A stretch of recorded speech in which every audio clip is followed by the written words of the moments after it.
I believe that we have the most powerful opportunity in the world right now. And so when we tell this story and when we do trainings, I want it to be really effective. But I will tell you right off the bat that you're going to get out of this training and you'll get out of this business what you put into it. So if you're here and you're here just kind of messing around, maybe you thought, well, we'll go there and it'll be kind of entertaining for an hour, or I'll hear some new stuff. No, I want you to dig in. I want you to fight for this because it's going to take that. Has anybody realized yet that this is hard? Has anybody realized that? It's hard, isn't it? It's not always fun. It's not always rainbows and roses. I mean, this is tough. This is business, and it's business of the worst kind, really. It's all people all the time. And it's, you know, when they ask engineers, they did a study, and they went to all the top engineering firms in the United States of America, and they went to the people that in the human resources, the recruiters, the people that go to find engineers coming out of college and stuff, and said, what's the number one most important thing that you look for? And they said, personality. Engineers. You would think, what are you, crazy? Because they can't, if you can't work together, if you can't get along with people, it's hard to be effective in anything. So we're taking the most up and down roller coaster ride of your life when it comes to people business. And you know the number one person that you got to worry about most? You. Isn't that the truth? So 1994, I go to a Wednesday night meeting in Leon County Civic Center in Tallahassee, Florida. And my buddy Leon Fowler had called me the day before. He knew how broke I was. And he said, Andy, man, Walter, who was his stepdad and an attorney down in Fort Myers, said, Walter's got us a job interview. I said, great, I'm in, what do I do? And he goes, he said we got to wear a suit and tie. I said, oh, of course, I got to borrow one, but I'll find one, yeah. And so I went and met with Kevin Long, who played in the NFL for years. I had this big suit on because he was bigger than I was, and he was a big guy. And so I'm wearing this big suit and a tie tied wrong. And on 8 o'clock on a Wednesday night, we go to this job interview. As somebody are here, and we're walking into this thing, and I see all these people walking dressed up like we are, walking in the parking lot. I'm like, what kind of job interview is it? Are these people? So I walk up to the lady. She had beehive hairdo and stuff. She's sitting at the table, and I said, hi, ma'am, we're here for the job interview. And she goes, oh, that's great. Welcome. Yes, sign in right here. Great. She gave me a blue sticker, not a red. So I was wondering right away, is that good or bad? Like, am I already losing this deal before I even get it? And I said, what do we do now? And she said, well, I'm going to sit you down. I'm going to go seat you. Oh, great, let's go. She goes, you're $1 million seat person. And I go, $1 million? Is that the salary on this thing? Like, that's sweet. Go all the way to the front, puts it right in the front. I kept saying to her, I don't want to sit right in the front. She goes, yes, you do. I go, no, I don't. Yes, you do. No, you have to sit here. This is the $1 million. Okay, I sat down. Leon, my buddy, is this country guy. He's very successful now, but country boy. He played football at Florida State. He's always dipping, Charles Copenhagen. So I'm making him spit that out. It's all in his teeth. We're showing up looking horrible.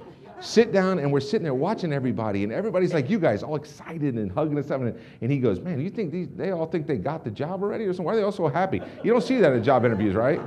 So I don't know. I don't know, man. I don't know what. I said, what's this job about? He goes, Walter wouldn't tell me. Nothing. He wouldn't tell me. I go, okay. Well, let's hope it's good. And so out walks this guy, right? And he introduces. He says, I'm here to do one thing. Introduce the speaker. And he starts hopping up and down. He goes, everybody hop up and down. And everybody's hopping. We're like, what the heck is this all about?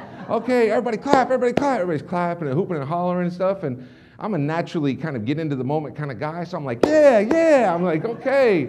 And out walks this guy, and he says, Marshall Douglas is here to speak, right? And some of you might know who that is. And I said, what is going on, right? I'm looking at Leon. He's just not getting into it. He's like, no, this isn't good, like this isn't good. So Marshall Douglas starts speaking, and he did an hour and 50 minutes of the best speech I've ever heard in my life. I was so moved. I was crying. I was laughing. I was hugging a lady at one point. I don't remember what it was about. I was like, oh, that's so great. I'm hugging her. He's like, do you want this? I'm like, yes, I want it. And Leon's still sitting there going, man, something's not right. And so he gets up, and in the last 10 minutes, he goes, bring the board up. And they bring a whiteboard out, little tiny. There were at least 800 people in this thing. And they bring a whiteboard out this big.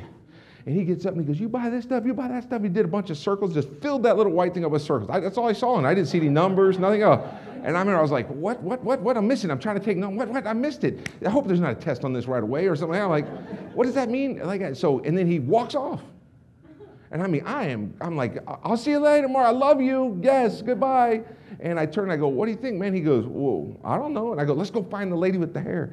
So we ran over, we found the lady with the hair, and I said, ma'am, did we get the job? She goes, yes, you did, honey. I said, great, when do we start? She goes, go get with the person that invited you, and you need to go find out how you can start. And I go, sweet.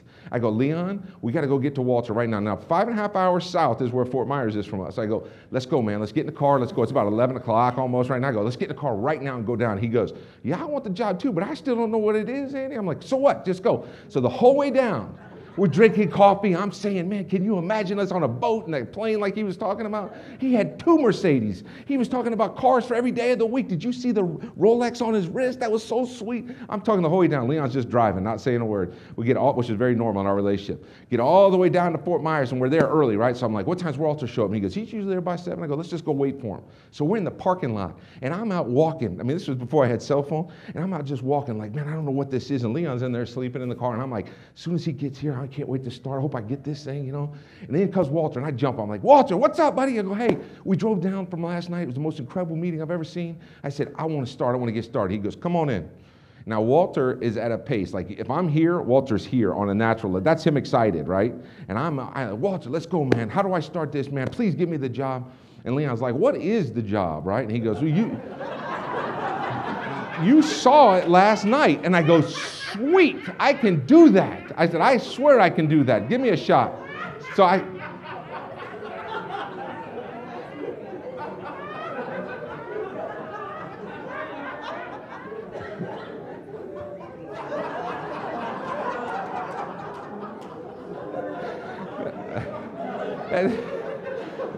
that's it. I'm flying her around to all the meetings. She's... Well, anyway, I said, Walter, I can do that, man. I want to do that. I can speak like I promise you I can. He goes, here's what you're going to do. And he goes, this is a serious business. And I don't just sponsor anybody in this. I don't just hire anybody. He goes, you go back and you boys go back. Drive on back and come back in 1 week if you're serious. I'm like, what? And he goes, come back in 1 week. And Leon goes, I knew it. We didn't get it. And I go, what? How did we? Walter, please, man, give me a shot. I just need a shot in life, right? I'm tired of being broke. I don't want to be late. He goes, no. He's like, y'all drive back. Come back in 1 week. If you're serious 1 week later, he goes, you're serious now, you'll be serious in 1 week. Come back in a week. Somebody in his training of the Amway business had told him you should only sponsor people that are really serious and really test them before you put them in a really bad decision. But anyway, we go back, and I'm depressed the whole way back. Leon's trying to cheer me up. I'm like, I can't believe we didn't get that. I can't believe I got so excited. This is the worst day of my life. I'm a loser. I knew it. And so we go back, and we sit there. I go through the weekend, and my wife keeps telling me that my coach had tried to call me. I played basketball for this guy a couple years before. I hadn't talked to him in 2 years, 2.5 years, whatever it was. And he kept calling me. And so on Sunday, Leon answers the phone and says, hello, because he's sitting next to me. We're both eating cereal. I remember it like it was yesterday. You'll remember your moment too when you actually get your financial freedom. You'll remember that first moment. I'm sitting on this leather couch that somebody had given us with paint on it because I was broke, right? And I live with my wife, but she was at one of her 2 or 3 jobs, and we barely made our $325 rent every month. It was horrible. It was horrible. And so I'm sitting there watching the TV because the one thing I would not do without was cable TV, you know? So we're watching on a Sunday morning. We were up at the crack of noon, and I'm eating cereal, cheap cereal. And Leon's sitting next to me, and I'm depressed, and he's telling me, we'll go play golf, we'll go sneak on somewhere and play golf. That's what we did. And so I was eating cereal, all upset, and the phone rings. And I meant to tell him, don't answer, do you go to your friend's house and answer the phone? No, most people don't, right? But I was thinking, I was trying to avoid Coach's call, but the phone rang, and he grabs it, and he goes, hello? And he goes, yeah, hang on, he's right here. And I'm like, oh, man, please, man, because nobody else called me other than bill collectors. So I go, hello? Hey, Coach, how you doing, man? He goes, hey, man, how would you? And he goes on to explain Excel. He basically says this: how would you like to get paid every time somebody makes a phone call? You can recruit other people to help you get customers, but you'll get paid on all these customers. That's how he entered, that was his recruiting. Don't do that as a training, but that's what he did. Because I was looking, right, I said, I just saw something like this. I just saw something like it last week. I go, so explain to me again, hung up the phone, called him back, hung up the phone, called back. Finally, I said to him, because now I felt like I got to take charge. I said, if you want me to do this with you, Coach, you got to come up and sign me up right now. And I'm going to find somebody. I remember saying to him, I'm going to find somebody else in Tallahassee to sign me up. So he says, all right, let me check. And he does a sick day, drives up and signs me up in Excel. He gets in my house, my 1-bedroom place. And when he pulled up, remember, I had Leon there because Leon had been with, I'd gone to his, now he's coming to mine, right? Real quick, I said, sit down, shut up, don't talk because he's going to think you're an idiot, so just sit there. Here he comes. Coach comes walking in. Coach, how you doing? I'm trying to be real professional. I said to him, he puts his board up right in front of the TV because we sat in the couch. I got my pen and paper, and he proceeds to do a 2-hour and some odd minute presentation on Excel. Now, my experience is in any presentation should not take longer than a half hour. I don't care what you're talking about. This is 2 hours in. At one point, he was actually telling us, well, the deregulation occurred because a mom and pop place in Oklahoma started suing this. I was like, whoa, whoa, whoa, whoa, whoa. And I know Leon's lost, right? Matter of fact, all I hear from him is dipping, dip. And you know how they rednecks buy big cups and they put like stuff in it and they spit into it? And I said, I knew at times when he was excited because he'd dip faster. I like it. And I told him, I said, no matter what happens, because I was trying to play hard to get now because Walter had really screwed up my mind, right? So I said, no matter what happens, don't act excited for anything, okay? And he goes, no problem. And I knew it wasn't a problem. I go, okay, good. So he's sitting there dipping, and it got so boring that I was like, what? I was off in La La Land, thinking I was back in college or something. I was like, all right, I was dreaming about something. So then I was like, I wonder if we could, and I scooted to the edge of the couch all the way over, stretched, put my hand, grabbed the remote control, turned it on and muted it at the same time. So Leon saw that happen. He scooted to the other side of the couch, and Coach, being a presenter like people are when they get in network marketing, had absolutely he didn't care what we were doing. He was just happy to be presenting to somebody. He had the stage, and he was talking, and he was orating about the network marketing and about money, and we're both watching TV around the back of him like this, around the thing, and I'm flipping through the channels, and Leon would double, if you wanted me to go back, I'd go back, all right, and I'd go back. And we're watching, and we're just watching and watching. And finally, I heard Coach out of somewhere, like it was just wah, wah, wah, wah, wah, wah, now the money. And I was like, oh, ding. Turned it off, sat in the middle, turned by my pen, and I go ahead. And he started explaining how we got paid, which you know the comp plan because we actually created Momentus's comp plan with that, but we just fixed a couple things, which I'll talk about in a little while. So I got so excited when I heard that I could make $100 when I signed somebody up who got a customer and their website. That's basically, I'm putting it in Momentus terms. That was it for me. Because the only thing I cared about, my big vision for starting in network marketing, was I had a $1,800 Discover card, and it was maxed in the first couple weeks. We paid bills with it. My wife didn't understand the whole credit thing. I came home one time, I had 2 new shirts laid out, and I go, baby, where'd you have the money for this? She goes, I didn't need money, I had the card. I was like, oh boy, okay, so, never mind, I'll explain it to you later. And Leon, being the genius he had informed me that if I paid minimums on that card, it would take me 37 years to pay it off. So I felt like that was the biggest debt you could possibly have. That's how stupid I was and how immature I was about this whole thing. So I was like, man, if I could get in Excel and put 3 people in a month, I could make $300 extra a month, and then in 6 months, I could pay that card off, and because it was extra money. It was extra money. So I was like, wow, did I get excited about. That's what I got excited about and put me into network marketing.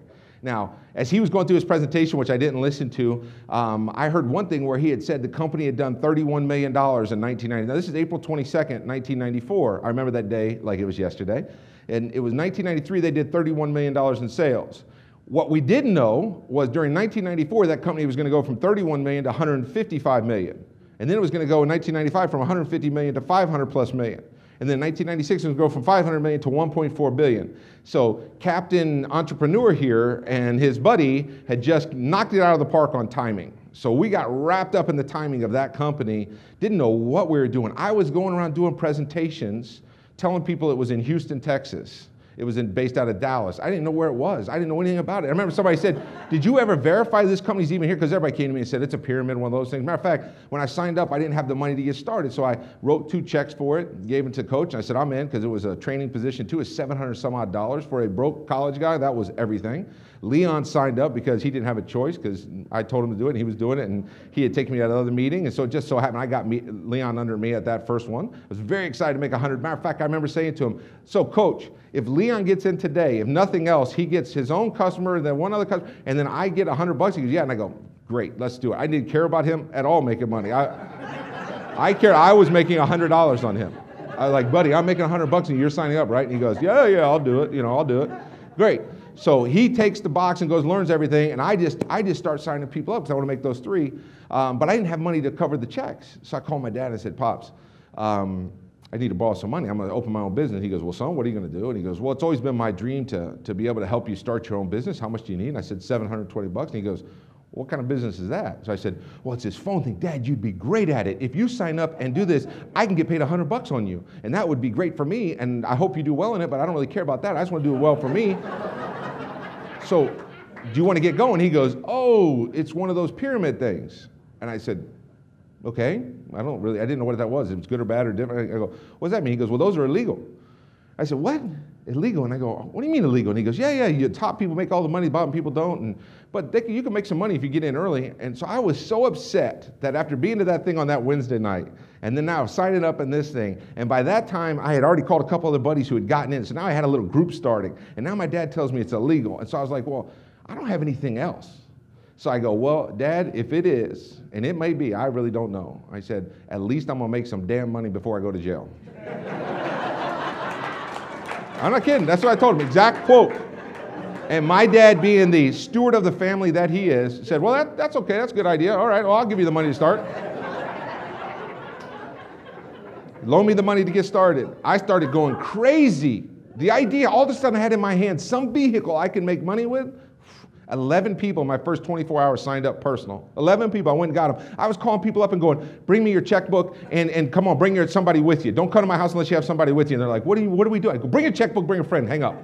And they would come over to my house and I go, what are we doing? I go, sign up right here. Sign up this right here, sign this right here. You're in this with me. I'll make sure you do well if you decide to show up again. Okay, bye. Get lost. Go. Next, bring your friend. I called my buddy in Colorado. I said, hey man, do you love me? Am I your friend? Yeah, you're my best friend. I go, great. Then send me a check and give me your information because I'm going to sign this thing for you. You got to get started. Boom. And I did that. That's how I recruited my first 11 people. I went nuts. And I was like king of the idiots. So all of them did it. And I was shocked that people were doing it. And I was like, this is money, man. This is great. So I called Coach back and I said, Coach, I got all these people after, this was 2 days later, I said, I got all these people. And he goes, yeah, but you need customers or you're not going to get promoted. I said, what do you mean customers? And he's like, you need to go get, at the time it was 20 customers in Excel just to get your first promotion. And I was like, well, all right, okay, so I'll call Leon and find out what that means. Leon, I got to get customers. He goes, you're in big trouble. I go, why? And he goes, do you realize we're a half a penny more than AT&T?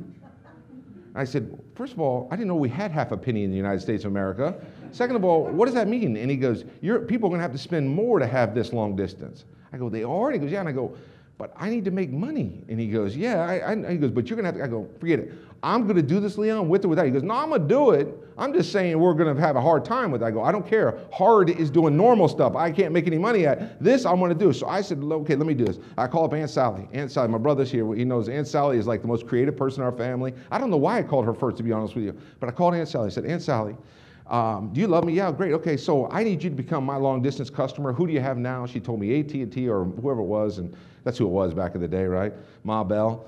And I said, okay. I go, well, all right, so I need you to become my customer. She said, Andy, my whole life I've had them. Why would I switch now? And can you save me money? I was like, I don't think so. I'm not really for sure. And she's like, well, honey, I'm not going to switch. Thank you very much. I'm like, okay, all right. It's Sally, bye. I hung up. I remember thinking, all right, well, this stinks. I didn't enjoy this at all. Phone rings. God's gentle push for me. Phone rings. Coach Pop. Andy, I just saw all these people there. Yeah, man. He goes, you know that if you went out and got your 20 customers, that you know what your check could be next month? And he started telling me this. And I was like, I need 20 customers for that. And he goes, yeah. I go, clicked up. And Sally, this is the most important thing I've ever asked you to do. I need you to become my customer because if not, I'm pretty sure I'm going to fail in life.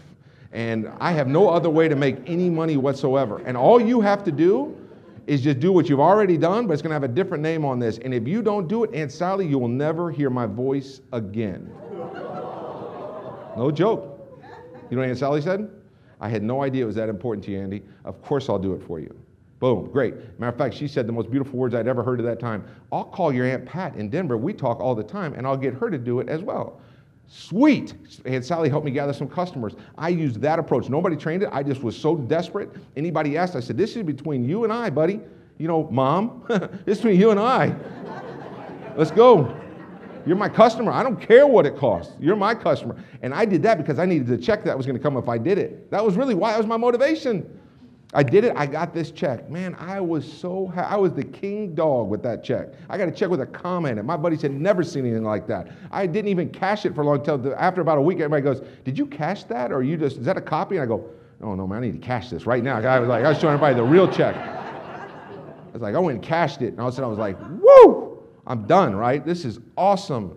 All of a sudden the next 30 days I was golfing and stuff because I'd heard about residual income. I'm like, I'm done. I don't have to keep doing this. They told me, build a group and you get paid residual. So I was like, I can't wait till my next check. I didn't get it, didn't come. I was like, where's that check, man? Where's that check called the company? Where's my check? And they're like, well, you got your check. I said, no, what's the next check? What's that? And they said, well, nobody's doing anything in your group. You got this group, but nobody's doing anything. Why aren't they doing anything? So I started calling them back and go, you lazy bum, what are you doing? Go to work. What are you waiting for? Do you realize I didn't get a check because of you?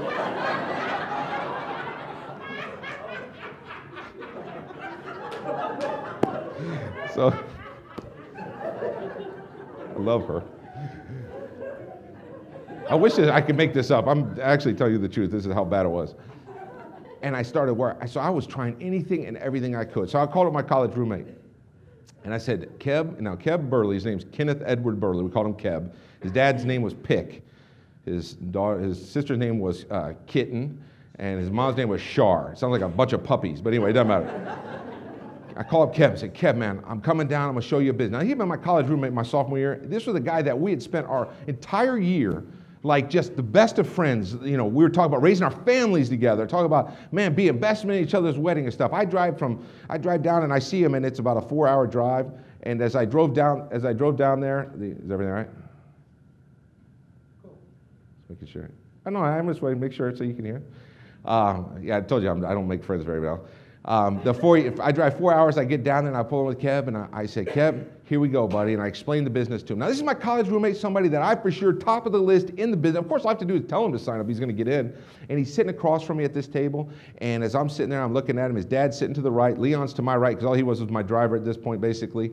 Keb's sitting in the middle. And I said, Keb, here's what we do. Boom, boom, boom. And I'm going to make $100 on you when you get in and I get this. But you can do it on your friends too as we go around and talk to them. And there's horrible recruiting. And I go, what do you think? And he goes, can't do it. Why? And he slides this purple folder over. I go, what are you doing, man? What is this? And he goes, this is Frontier Communications just offered me a job this week for $24,000 a year plus benefits. And he goes, Andy, do you have benefits? And I go, I don't know what those are. I don't have any clue what benefits are. And he goes, dental, doctor, stuff like that. And I go, I don't know if we do or not, to be honest with you. And he goes, and I said, they're guaranteeing you $24,000? He goes, yeah. And I go, so that's not good. I go, mine's better than that, and make $100 every time you sign somebody up. And he goes, no, I got to take this, Andy. It's a guaranteed thing. At that point, what I was really thinking, and I told Leon when we left, I wish I had had a purple folder. I wish I had had a purple folder. Somebody was offering me $24,000 in benefits. I literally was jealous of Keb having a secure income because I was so broke. I was like, man, he's got a purple folder. I wish I had a purple folder. I felt like saying, can you get me a job with them? I'll just quit this one now and I'll go with you, right? I'd rather have 24 grand guaranteed, but I didn't have a purple folder. So I said, you're an idiot for not doing that. And Pick, you know that your son's never gonna make a lot of money unless he owns his own business, and that's what I'm doing, to tell him that I'm right.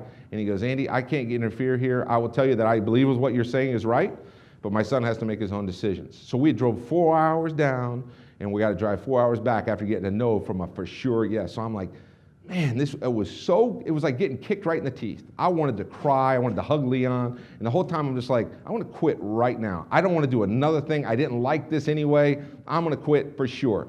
Instead, we're walking out the door, and all I can remember is my stupid one-bedroom apartment that had no matching furniture and no money coming in, and the rent was due. So I was like, well, I have to ask. So I go, so nobody taught me this, but I just, gentle hand of God pushed me along. I said, Keb, who do you know that would be good at this?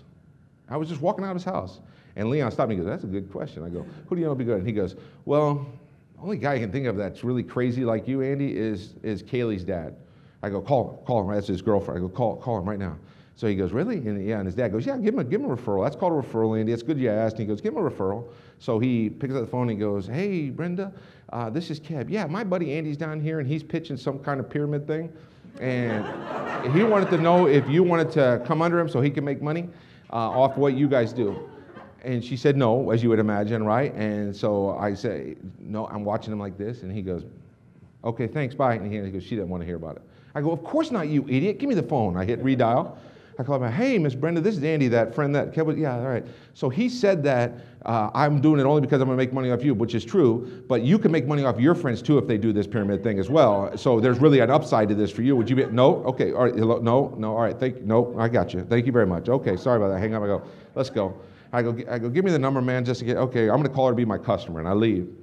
And I worked for a whole week, got some more people in and stuff, and now I needed a promotion. That promotion, I got promoted. It was great. Now I needed new people to go in the next leg. So I'm sitting there after about a week, and I'm like, I got nobody left to call. Not one single friend. When I did my contact list, it had 15 people on it. That's it, 15. And so I was like, I have no influence over anybody. So I found that number. So I call her back, and I go, hey, Miss Brenda, this is Andy. Would you be, hello? She had just hung up. I was like, okay. And something happened. Hello, Miss Brenda, this thing. I don't know what happened. I'll wait a day. Call back again. I get a guy answers, and he goes, who is this? And I said, this is Andy. Oh, yeah, you're Kev's friend. Yeah. Hey, what part of hanging up on you don't you understand? Don't ever call my house again. Hangs up. Fine, buddy. That's good for you, right? I go on with my life. About a month and a half goes by. I'm watching Seinfeld. Now, here's the part you guys have to understand. As bad as I wanted it, I had my own group growing. I knew the company was doing well because I'd been to a couple big trainings where I saw a guy, Paul Orbison, making $500,000 a month, getting close to making $1 million a month. I'd been around all these incredible leaders, so I wanted it so bad. I'd stay awake at night praying for it. I would get up in the morning, take a shower, get in my car, drive around the block, and act like I was pulling into work because somebody said that'll help get you in the mindset. So I'd come back out, I'd come walking back in where I was living with my dad and my wife. I mean, I was an idiot. And I'm walking up, and I would get up, and we made our desk, and we'd have our coffee like we were sitting because we said, we got to be disciplined here. And so I wanted this so bad, but I get a call on a Thursday night. Now, it's in the middle of Seinfeld, back in the Seinfeld days, and nobody called on Thursday night. It was Seinfeld's friends. Nobody called during those times. Everybody was in the world that meant anything was watching those two shows at that time, and I get a call. My roommate answers the phone, and he goes, yeah, hang on a second, hands it to me. And I'm like, what? Who would be calling during Seinfeld? And I go, hello? And he goes, hi, Andy, this is Brenda. Do you remember me? I go, sure I do. No idea, right? I'm like, yeah. And she goes, I'm Kev's girlfriend's mom. Oh, yeah, I remember. Yes, ma'am. Hang on a second. Oh, God, the Kramer. All right, yeah, what? Yeah, are you still in that phone thing? I said, yes, I am. She goes, how are you doing? I go, you wouldn't believe me if I told you, which I meant it negatively. Later on, I found out she thought I meant it positively, which I was like, you wouldn't believe me if I told you, lady. And she goes, well, I want to hear about it. Can you show me? I go, of course I'll show you. I didn't remember where she was or anything. And she goes, great. Between 8 and 8:20 tomorrow morning, I got 20 minutes for you. Can you be at my house? Sure. And I'm taking down the address, and she goes, Clearwater, Florida. Now, I live back in Fort Myers at this time. That's a 2-hour and 15-minute drive. So I'm writing it down. I go, Clearwater. It's tomorrow morning, 8 a.m., like on a Friday. I don't own a car. I don't have any money because it was all running dry. I was like, yeah, I'll be there. I was like, I don't know why I answered like that. I hang up the phone, and my buddy goes, man, you look sick to your stomach. I go, yeah. I go, hey, can I borrow your car tomorrow? And he goes, I got to go to work. I go, I need your car, man. And he goes, yeah, I'll give it to you, buddy, for you if it's going to help your business. I go, and I need gas money. And he goes, all right, man, I'll give you gas money. Because everybody else in our house, my wife and I had moved in with another couple because we couldn't afford a horrible apartment on our own. And so everybody else had jobs, right? And so everybody's telling me every day, get a job. My wife's telling me, get a job. I'm like, gotta live this dream here, right? Because I'd listened to the tapes. I'd heard Marshall Douglas talk about it. I was a believer. So I'm like, no, baby, you're gonna be sorry one day if you make me get a job because our whole life will be different. And I'm not gonna do it. Y'all go sit in traffic. I'm not going and all this stuff. But every day I would sit there and I watch TV. I was watching reruns of Magnum and stuff. I was like, what am I doing? This is really bad. And I'd be like, I'm working, baby. I'm working. Yeah, click. I'm trying to mute the TV so she wouldn't know I'm watching TV at the time. Sat in this green chair, but now I got my shot, right? So I get up early. I'm bitching the whole time. I don't want to get up early. I don't want to get up at 5 o'clock in the morning and start driving. I don't. Even as hungry as I was, as much as I wanted it, all of a sudden now I got to do it. And I'm like, oh, this is horrible. I'm driving up. I'm thinking, why am I doing this? Now, this is not the way it's supposed to be. I should have told him no. I get up there. I'm way early at the place. So I drive by the house, and I'm like, why the heck would that house is like $1 million home, man. What am I going to talk to her about? And I walk up in there, and I got this big case because they gave area coordinators you could buy. I thought I got promotion. I got this big case with me, this big flip chart, and I walk in, and there's Brenda introducing me to Tammy Harder. Tammy Harder has 2 little kids with her babies. What I had found out later was Brenda was afraid I would be some kind of psycho and try something on her, so she had this other lady come just sit to listen with her. I sit down, they sit down, I put up my big flip chart right in front of them. There's a playpen right next to me, and the 2-year-old's running around, right, pulling on my leg, crying. I'm like, please, please, please. I don't even know this presentation, and you're bothering me. And so I kept steering the kid away from me. I was like, there you go, play over there, right? To come back, I play over there. Okay, I'm going to start now. And I look down, and she's got a yellow pad of paper like that one right there, and she's got a bunch of questions on it. And I go, before I get started, Brenda, can I ask what that paper is right there? And she goes, I have a list of questions I was going to ask you. Like, what kind of questions? Where's it based? Is it incorporated in Texas? Oh, man. I go, I am so in trouble now, because I don't know the first answer to any of those questions. I know that. I don't know what's on this flip chart right here, because I haven't done this presentation. I always told my idiots friends just to get in. So I'm like, this could not be. I just drove all the way up here for nothing. So I go, well, all right, well, good. I'm glad you're prepared, and so let me start. And I look at it, and I flip it over there, and I go, oh boy. I go, look, it's a real big industry, and we're in it. And I just go, let's talk about the money. And I flipped the thing, and I said, I got out my little whiteboard, I put it up, took down the thing. She goes, why'd you bring it? I go, don't worry about it. And I drew a smiley face, because that's what I had seen the first time I saw it, so I did it. And I said, when you sign somebody up who gets their website and one service, then you can get paid $100. Thanks for having me here. Stop it, kid. I really appreciate you being here. And she goes, wait, say that again? And I go, what part? And she's like that. I go, okay, erased it and drew it again. I said, there you go. You get $100 when you sign somebody up and they turn on their website, get one service. And she goes, She closed up her pad and she goes, one more time? And I go, I know, I didn't get it either the first few times. I go, no problem. Sign somebody up. I said, so if you signed up Tammy, right there. I said, and she got website and one customer, you get $100. And I go, thanks a lot for having me here, ladies. Appreciate you wasting my time. And it was awesome seeing you. And I started packing up. And she goes, my husband could do that. And I was packing up, and I remember I went, do what? She's like, he could do that smiley face thing. And I said, you mean draw it or actually do it? And she's like, he could do it. And I go, great, where is he? Let me talk to him. Now I got a spark of life. Now I'm like, woohoo! I go, where is he? Bring him. Hello, come on down, sir. And she goes, okay, I need you to come back Sunday night, 7:30. What part of it, why? I go, well, you're going to sign up? And she goes, nope, come back 7:30 Sunday night. I'm like, why? I said, can I go see him? She goes, he's busy. I was like, please, can I just do something? I can't get back here. I barely have gas to get home. I can't come back Sunday. I started thinking in my mind, all these things, and I go, okay, I'll be here Sunday. I don't even know where it came from. I was like, no. I leave, drive home. I get back home. I'm sitting there all weekend stirring about this, going, I should come up with some reason not to do this. Sunday morning comes around. I'm so upset about all this. I lay everything out, pack it back up, lay it out, pack it back up. I borrow the car, borrow money, drive back up there, and I pull back up into the cul-de-sac where the house is, and there are cars everywhere. And I'm like, wait a minute. And I come walking out my little thing. Right in their driveway was his and her Porsches. Remember, this is a multi-million-dollar home on the 16th green or something of this nice golf course in Clearwater. So I'm scooting between the Porsches going, something's really wrong. And I walk up and I look in, and all these people are dressed up super nice. Now I have a golf shirt and slacks on, because that was super nice for me. And I'm looking at all these people walking around in there. I'm like, what the heck's that? This huge doors, etched glass, like with like a Everglades scene. I remember it like, honestly, it was such a scarring moment in my life. And I'm looking through the glass like this and everybody, and I look down and notice that there was a pond, a koi pond next to it. And I'm thinking, they have a pond on their front porch. And I look down at the fish, and I'm like, fish, you're so lucky. You know when you get really nervous or you're really upset, you're just trying to figure. I go, fish, you're so lucky you're fish. Look at you. All you do is swim around. They come out, feed you. You just live your life. You have no stress, none of this problem. I'm talking to the fish. And through the glass window, somebody had noticed me, and now they must have said, hey, there's a guy at your door talking to your fish, because everybody's looking at me, and I look up, and I look at everybody, I'm like, hey, how you doing? Oh, yeah. And over comes this overweight guy with this ball of energy, and he opens the door like this much, because he's scared of me now by this point. He goes, hey, who are you? And I go, I'm Andy, I'm from Excel, I'm here to help you guys. And he goes, oh, okay, come on in, I'm Rick. And he goes, hey, everybody, take your seat. Here's my buddy Andy. He goes, you won't believe this presentation. This kid's killing it in this business. You're hearing from one of the young stars of this company. Everybody sit down, sit up in the front. Mr. Mayor, sit up front. That's right, right there. And you too, yeah, doctor, you and your wife sit right there. That's right. And I'm just frozen by the door like,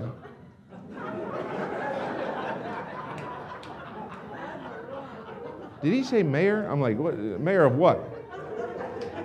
Mayor of Tampa Bay? What are we talking about here? So I kind of walked through, and then it hit me. This wafting smell coming from the kitchen. They had cooked dinner for everybody, food, finger foods, like all this food. So I'm a broke guy, And I start smelling his food, and I start veering towards the kitchen. I'm like, what the heck is that? And I walk in, I look, they're all out there sitting down. I'm like, oh my gosh, is that Havarti cheese? I love Havarti cheese. I start getting stuff. He's like, hey, are you coming out here? And I go, oh, yep, I am right now. I'm coming right back out. I come out and I get my bag, and everybody's sitting there, and I look, and he starts introducing one of the worst things you could have ever done to me. I mean, there were 11 couples there, and he's introducing them. He's like, he's the starting defensive end for Tampa Bay Bucks, and this guy here's the mayor of Tampa Bay, and this guy here's doctor, and this one there, and the professor over the school. I'm like, no. Where's Tammy? I go, where are the kids? I want somebody else.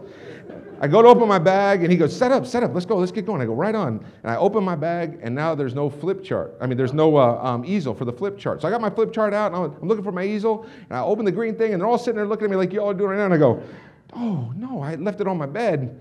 And so I close it again, I go, I look again.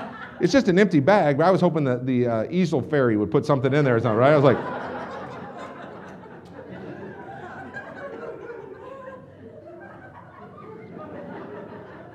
I'll never forget, when they told me afterwards what I looked like, I was like, they almost have been desperate because it was just one of those nights.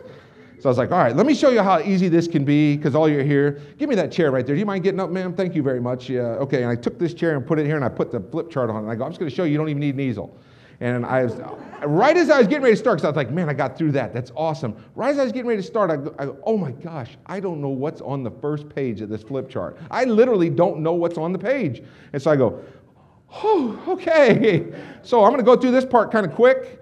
You all sit back and get ready. And I open it up and I go, okay, so big industry. And we're right in the middle of it. Grab 3 or 4 pages, flip to it again. I go, nothing really changes for the customer when you do this. All right, let's talk about the money. And I put that down off to the side. I started drawing little circles down like I was drawing. A smiley face, boom, boom. I said, this is you. You pay, back to the $720, whatever. I go, $720? You put somebody in, they get a website, one customer, and they get real happy too, and you make $100. You get that? Great. I'm going to erase it. I'm going to do it again for you. And I do that again. I say $100, and later on it could be more than $100, but I wasn't really for sure of the numbers, so I didn't show them any of those numbers. And I did that. My presentation lasted an hour and 10 minutes. An hour, I know it was horrible. It was unbelievable. In the back, I noticed people started to stir a little bit, so I knew, I was like, I think I'm losing them. And in the back, the guy goes, Andy, bud, yeah, stop. He goes, is that it? Are you going to do that smiley face thing again? I go, yeah, I was just going to do it one more time. And he goes, no, we got it. Everybody have it? Everybody goes, yes, we got it. Okay, great. I go, awesome. I go, that's great. And he comes walking. He goes, wait. He comes walking. As he's walking up, I see this guy's crying. He's got tears coming down his face, literally crying. And I'm like, is that good or bad? I don't know. He's walking around like, is he crying?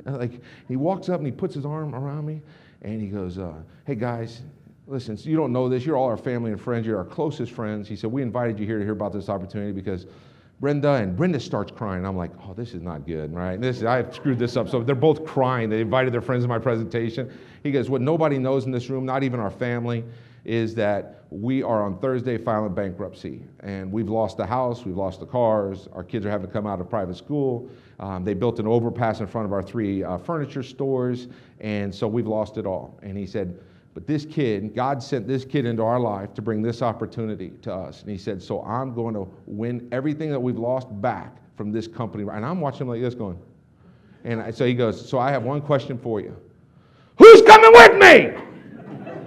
Yells it like that. I go, ah, when you're scared. I go, ah, like this. I think I did like that. I was like, oh my gosh, why is he yelling all of a sudden, right?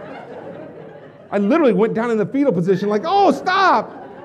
It just freaked me out. It scared me to death. Did it scare you a little bit? I mean, it scares you, right? That blood flow, all that. I thought I was going to throw up from the adrenaline. I was like, what just happened? And everyone raised their hand like this. And I remember watching going, whoa, what does that mean? 11 hands of different couples? What? 11 people? I was like, that's in my code? I'm getting 11. I started just like ding, ding, ding, ding, ding, ding, ding, ding, ding, ding, ding, ding, ding. I was like, whoa, woo, yeah. I go, nice job, pal. I'm hugging him, right? And all this stuff. I was like, sweet. All I thought about was that one moment, right? That all of a sudden I had 11 times whatever the code was, and I had money to come home with, right? So I'm like, oh my gosh, I hope I brought the applications. I didn't know if I had brought applications. I look at my bag, there are 20 of them. I go, whoa, sweet, passed them out. People are signing up. I'm eating food. I'm like, this is the greatest night of my life. Literally. I come home, I get home real late because I stayed there. I just wouldn't leave because there was a lot of food and a lot of people, and I was like, this is awesome, man. I come home and I walk in and wake my wife up, and I'm like, threw all the applications on her as she's sleeping, getting ready for work there. As way there, shake them on her. I go, wake up, baby, look at that. That's money on top of you, right? Look at that. Look at, she waits, what is that? I go, it's 11 applications, honey. 11. I go, 12, would you consider Rick and Brenda? They all signed up. And I told her the story, and she's like, that's great, baby. I got to go to work tomorrow. Goes to work. I go back 3 days later. I walk in, and there are 35 people sitting in this house. 35 people, new people are sitting there, and they all got in. I'm like, oh, this is a dream. I'm like, I can't believe it. All I was ever thinking about was me and my check, right? And I was like, oh, this is awesome. The next week I come back, 155 people, and we're at the Safety Harbor thing, and I go up to do the presentation. I'm like, man, my presentation works great, right? And right before I get to go up there and do it, Rick pulls me aside, and he says, Andy, listen, buddy, I appreciate you bringing this to me. I meant it when I said God brought you into our life, but that presentation is so doggone bad. He said, I don't need you anymore. I was like, and Brenda's there, right? And Brenda goes, she hits him, she goes, would you stop? Rick, be nice. He just brought us this opportunity. And he goes, I can't have him do another one, Brenda. That's the worst damn presentation I've ever seen in my life. So they're arguing over me as I'm sitting there, right? And I go, no. I go, stop, Rick. I get it. I go, I understand. I said, man, good luck. Good luck. I'm happy you got all this happening for you. I'm good. Okay, Brenda. I hug her. Goodbye. I walked, as soon as I hit the door and the door closed, I'm like, woohoo! I don't have to do anything anymore. This is what I've been waiting for. Now he's going to do it all. Sweet. I drove home, I'm like, I'm retired. I am done. I am out of this business. Finally. It was July 17th, 1994. You remember that day? Because that guy went on, Rick and Brenda Ricketts, they've known in the industry for years. They've been all over the place, right? Top of everything they've ever done. Recruited more people than anybody, I think, in this industry in the last 15 years, or however long it's been, 17, 18 years. I walked out of that house on July 17, 1994, and I was going to make millions of dollars from Excel, whether I did anything or not from that point forward. Think about it. On that day. Now, when I walked out that day, I was just thinking, great, I don't have to do any more presentations. I had no idea it was going to change my life forever. That day seemed like it was a good day, but it wasn't life-changing. Not like all of a sudden this big bright light came on and said, you are done working for yourself, I just walked out, got in my car, drove home. I was like, sweet, I don't have to worry about them. I'll go do a training a couple times a month up there or something if they wanted me to. I'll go up and do whatever they want. So I fell into a routine of driving up there. Rick would make fun of me in front of all the people, and then he'd close them, right? Because this idiot can do it. Look at this presentation he gave us. And I'd be like, and I'm sitting there like, yes, sir. I can't even hardly talk. Good to see you. Bye-bye. Run back down to Fort Myers and golf. I was like, this is awesome. And then things changed. We rocked through 94, 95, 96. I remember telling Amy, at this rate, we will make $20 million a month residually, the way it's growing. And then in 1996, the owners lost power. They lost control. And all of a sudden, our life started changing. Then all of a sudden, I was like, boy, I better learn how to do this because now it's getting tough and they need me. So I learned how to do presentations, trainings. I educated myself. I got around the best. I was already around the best recruiters, so I saw that from the inside out. Now I'm around the best trainers. Now I'm getting to know the vice presidents and the presidents, the CEO, and I was knowing everybody because I wanted to get good so I could control my destiny, help the company. But the company was going down, and no single rep can change that. You can't. So I'm working harder, investing more, doing everything possible to make less every single month. And I'm like, this is not fun anymore. I don't like this part of it. And I did that and kept doing it. And I was fighting. I was sincerely fighting. I didn't look at any other companies. If people left, I would, even if it cost me money, I'd turn them in if they were doing something wrong. I mean, I was sold out to that company. But it would fundamentally change who it was. And so all of a sudden, the company's dying and I'm dying right along with it. Couldn't stop it. In 2004, I'm talking to the vice president of operations, vice president of sales. Both of them are calling me on a weekly basis, saying, I'm not talking to anybody else. Don't tell anybody I'm talking to you. So they didn't know each of them were talking to me. And they're both telling me how bad Excel's doing and how it's going to go under, how it can't stay open. So finally I said, I got to get out of here. So I went to a couple of guys that were better than me, and I said, okay, let's go. We orchestrated a group to go over to ACN. And I walk into ACN first day, they give me a deal. That deal was unbelievable, a ton of money to just show up because they said, if you do this right, this is what will happen. No production, all this money, 6 figures a month. I was like, wow. And then I learned real network marketing. Those co-founders over there and the system they had in the event-to-event business, I was like, this is amazing. I was like, all of a sudden, it was like somebody's turning on the lights on all the things that you needed to know in network marketing. Because at Excel, we were just good timing, right idea. But then when we needed to, we hadn't developed the skills. So I go over to ACN, who've been slugging it out, trying to compete with us, and now they're winning. The problem was that it was like Novocaine, man. I had been numb to the comp plan. So the first 2 years, my deal was there, and I was like, happy, happy, happy. And all of a sudden, I'm noticing nobody's sticking around when they come in the business because to me, it's a tough comp plan. So I was like, wait, something's wrong. So I went to the co-founder. I said, you guys got to know that something's wrong here. And they go, oh, not wrong, just the way it is. And I go, well, no, it's got to be wrong. There's a breakage of 50+% every month. Oh, that's just the way it is. I go, it can't be the way it is. People can't come in and not be told the truth. What are we telling them? So I started telling them the truth, and I got a call, and they said, stop doing that. Stop doing it. You can't tell them that. You can't say that. And I was like, what else am I going to talk about? And they go, if you don't like it, then leave. And so I did. And at that time, I thought it was the right move. I was crazy. Like most arrogant network marketers, I said, I'm going to go start my own. I saw those co-founders, how they had started ACNs. I'm going to go do my own. So I went and started my own in 2007. Had saved up some money, had a bunch of what I thought was a bunch of money. Bought 2 pieces of commercial property in Florida in 2007. Good timing, you think? No. And started a high-end concierge service in 2007. Good timing? No. So both of those crashed within 7 months. I have lost everything I'd built through my whole career. I mean, I'd gone around like a rock star, speaking to different countries, people taking pictures, autographs, and here I am, can't pay for food for my family. Forget helping somebody else. I couldn't do anything for myself. So I was like, I had to mourn almost. I was like, what do I do now? I did what most broke networkers do. I started consulting. And I started consulting for other companies, and companies were paying me because when I left at 2004 to go to ACN, that one of the vice president of sales was Chris Domhoff, went and started a company called Ignite in Texas. So now it's end of 2000, I started consulting because Chris got me deals, Stevanovsky from ACN got me contracts to go do, so I was barely making it really. The November of 2009, Chris calls me and says, let's go to lunch. Yes, I would love to go to lunch because I've been meaning to call you to borrow money from you is what I wanted to say to him.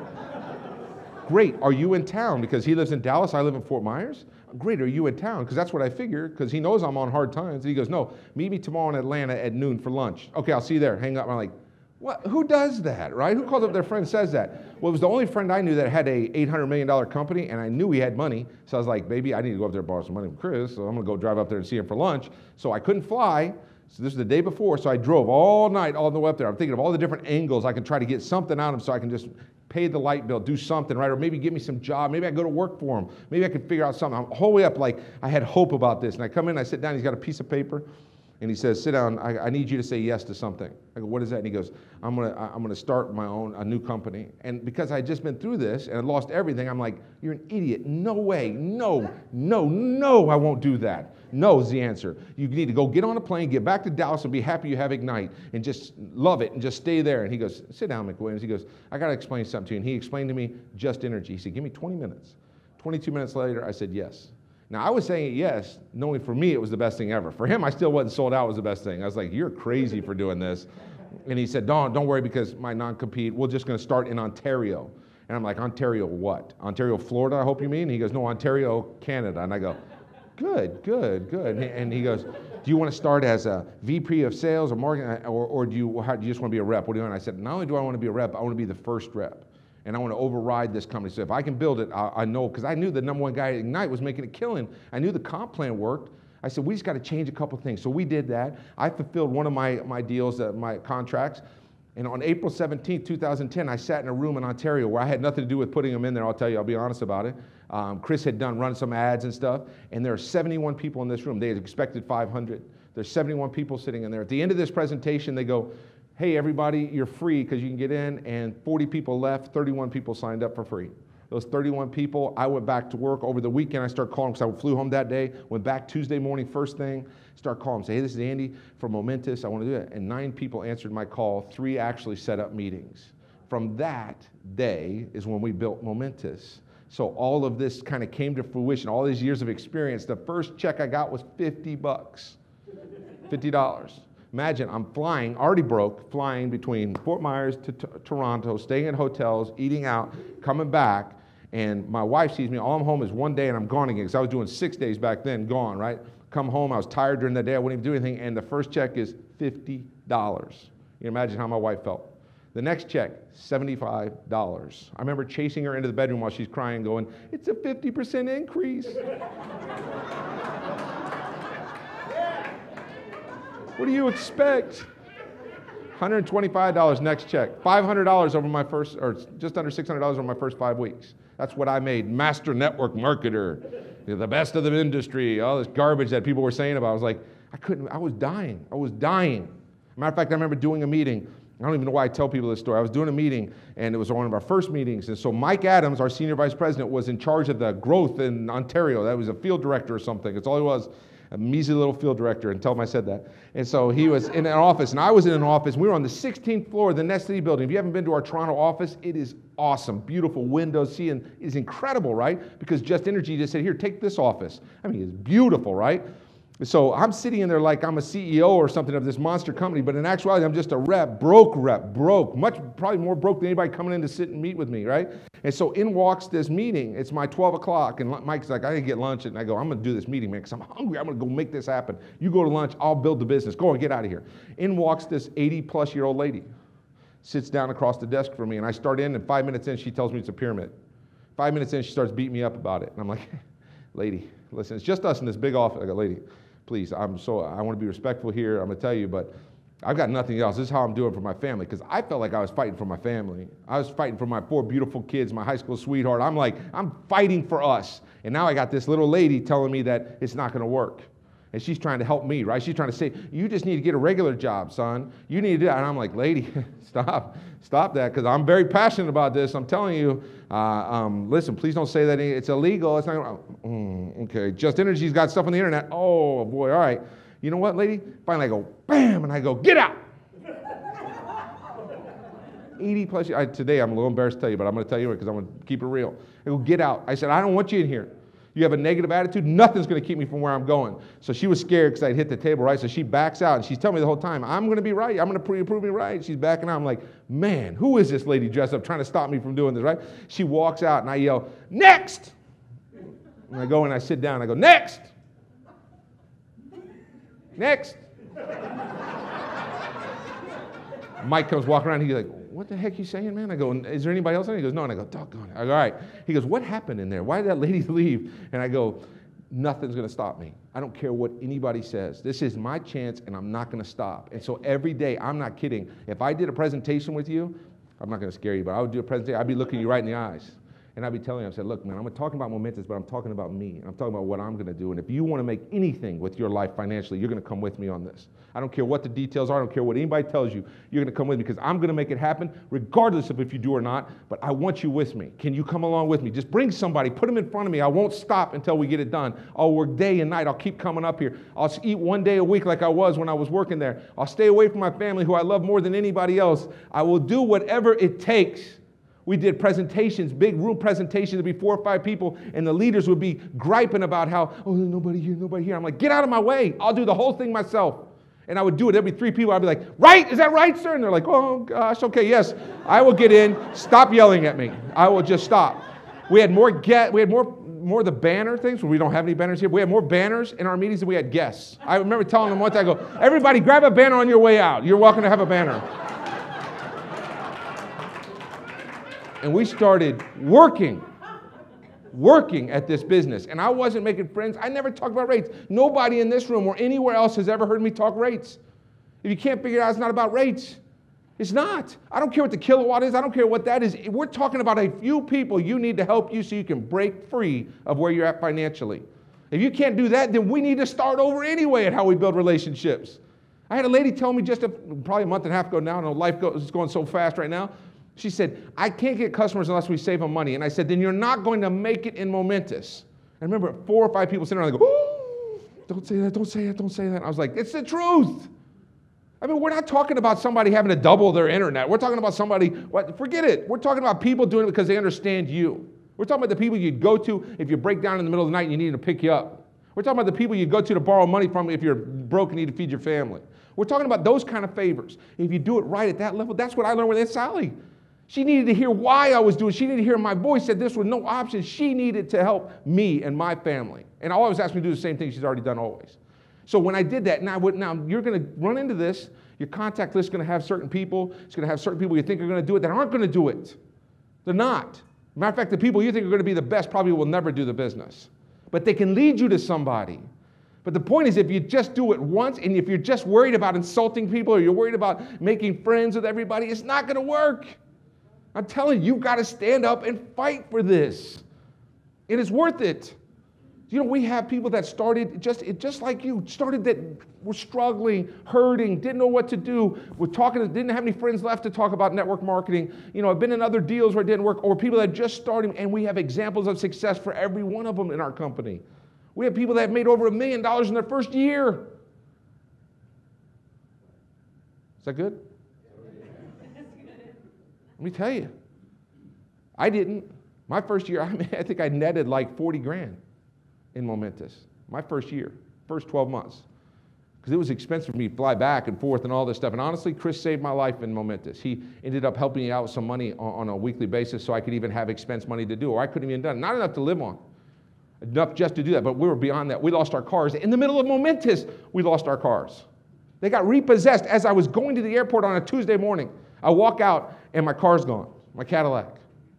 And I'll never forget, I thought it was stolen because I was so hyped up in this Momentus thing. I'm like, yeah, positive. The world's going to bend to my will. I'm going to make it happen. I walk out, I'm like, where's my car? My car got stolen. I go back in. I'm like telling Amy, wake up, baby, the car's gone. She's like, what? The car's gone. My dad happened to be staying. He's like, what happened? I go, it got stolen. Knock, knock, knock. It's my next door neighbor. He's the sheriff, Matt Powell. And he goes, hey, Andy, what's up? And I go, I'm so glad you're here, man. My car got stolen last night. I don't know when it was. And he goes, I know. It was about 5 o'clock in the morning. It was a GMAC truck pulled up and pulled it out of here. I go, GMAC? Why would they steal my car?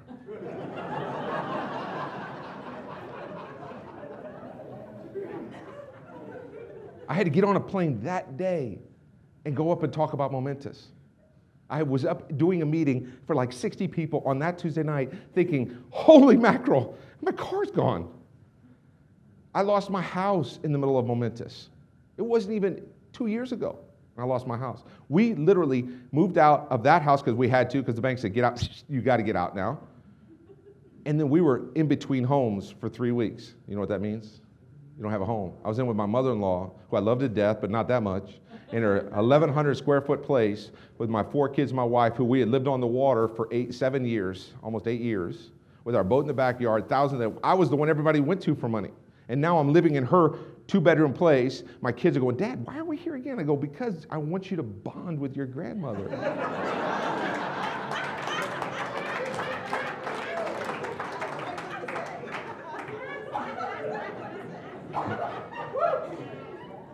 3 weeks of that, 3 weeks of having to come home from being gone. As I'm standing up in front of people, training them on Momentus, I'm thinking to myself, my wife and kids are at my mother-in-law's. And I'm gonna have to talk about your dream, talking about building it. But I didn't have anything else. I wouldn't even let myself think I couldn't make it work. And so when I go along and somebody come along and go, man, I couldn't get that customer because it was 1 penny more a kilo, I want to slap them upside their head and tell them to get away from me.